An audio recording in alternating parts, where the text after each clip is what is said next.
Our next speaker, Anthony.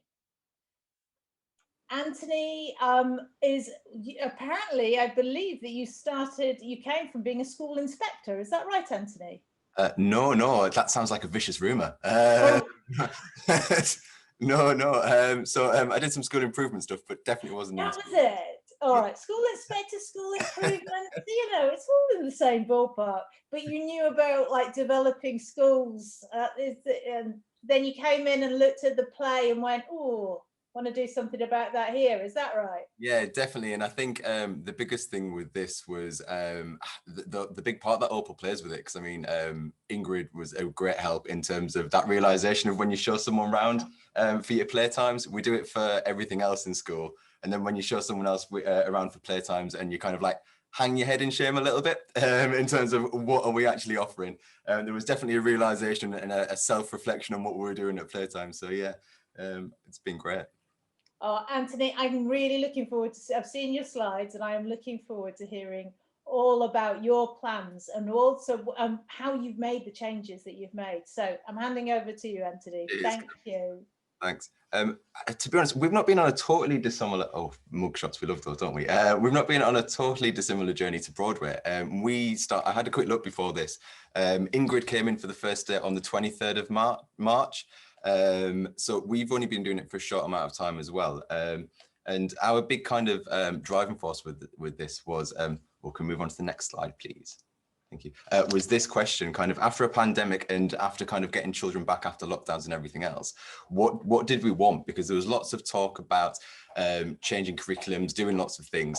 And for me, it was a case of what can we do straight away in school that is going to integrate children back in, get that joy and laughter and that collaboration and the play and everything else back into what we wanted and bring the life and soul back into a school. We're still in bubbles, we're still doing everything that we need to, but actually how can we make school more memorable and like we used to in terms of what is play? It's playing out till the street lights went off, it's climbing trees, it's doing all those things, but safely, securely, and from a school improvement development point of view, not just as a kind of gimmicky kind of way.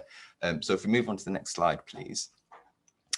These are the kind of things that we kind of had as our key drivers. So we want children to stay emotionally healthy, stay physically active and getting some exercise, relax and forget about the worries of everything that they might have had and that they might have seen around COVID and everything else, make sense of new experiences and changes in their world and cope with feelings that were difficult or frightening. So we wanted children just to be children, basically. And what did we notice? Well, lots of things. Our community came together. So we've got a picture of the caretaker down in the bottom left who's building a mud shed. And you might actually be, I'm laughing because he's actually, I can see him from my window. He's currently demolishing a pallet as we speak to turn into another mud kitchen. So we've got things that are happening all the time. Lunchtime supervisors were all on board.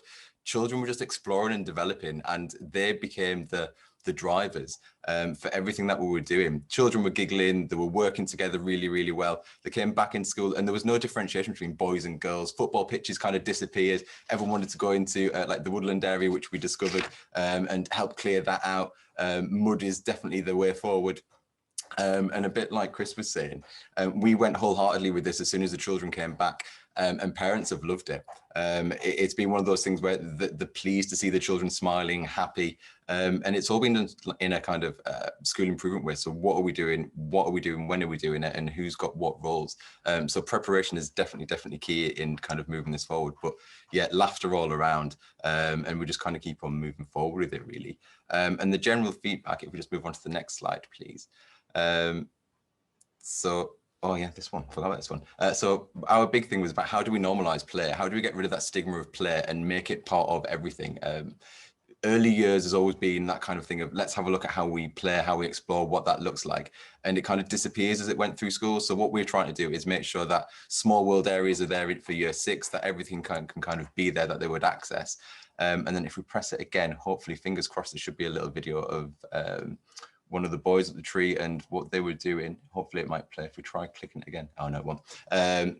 Basically, if you go on our Twitter page, on the Galley Hill Twitter page, you can see all the things that they've been doing. They've been using pulleys, buckets, climbing up the trees, lots of discussions about the safety. And I think the good thing is with OPAL, it has everything there. You have those discussions, you talk about it during those assemblies, and it's done properly and kind of safely as well. If we move on to the next one. Thank you. And this is the feedback. Facebook and Twitter are definitely the driving force for everything. Purple things are the things that the children have enjoyed, doing lots of new things. Parents have completely loved it. It's that thing of the using words like awesome and fantastic. And as a head teacher, they're the things that you want. We've got the buy-in, we've got people dropping tires off left, right and center. Someone's just dropped off one of those big, huge cable drums.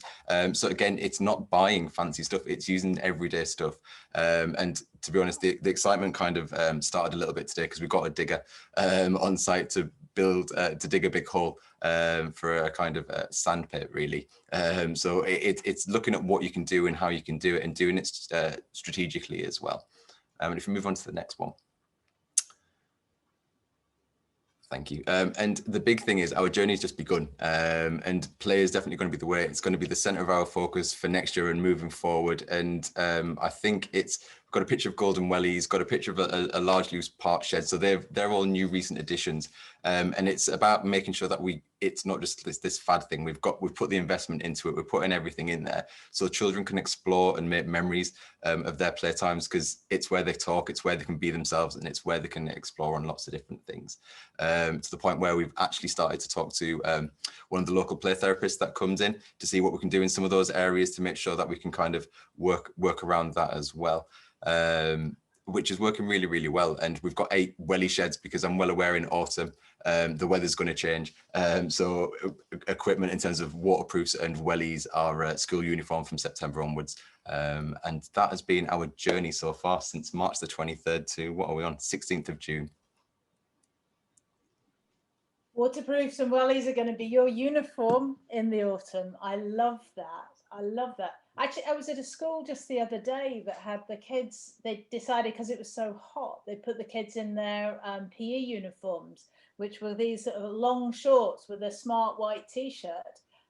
And they looked like kids in Singapore. They look really smart, but really play ready.